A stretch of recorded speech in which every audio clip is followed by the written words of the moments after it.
नागपंचमी आणि पवित्र श्रावण महिन्यातील पहिला सोमवार असा दुग्ध शर्करा रोग 17 ऑगस्ट रोजी जुळून आल्याने तुळजापूर पासून अवघ्या 2 किलोमीटर अंतरावर असलेल्या प्रसिद्ध श्री मुदगुलेश्वर महादेव मंदिरात नागेश्वर अवतार स्वरूपातील महादेवाची आकर्षक पूजा मांडण्यात आली।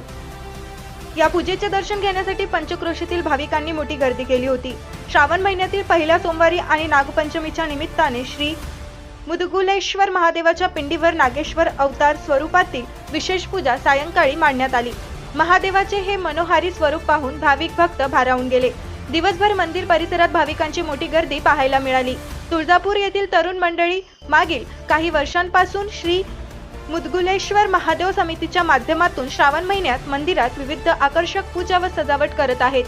यंदा श्रावणातील पहिला सोमवार आणि नागपंचमी एकाच दिवशी आल्याने समितीच्या वतीने नागेश्वर अवतार स्वरूपातील महादेवाची विशेष पूजा साकारण्यात आली। या पूजेचे पंचक्रोशीतील नागरिक तसेच तुळजापूर शहरातील भाविकांनी दर्शन घेतले। महादेवाचे सुंदर व भक्तिमय स्वरूप पाहून भाविकांमध्ये आनंदाचे वातावरण निर्माण झाले। दरवर्षी श्रद्धेने आणि आकर्षक पद्धतीने पूजा साकारल्याबद्दल श्री मुदगुलेश्वर महादेव समितीचे भाविकांनी कौतुक व आभार व्यक्त केले।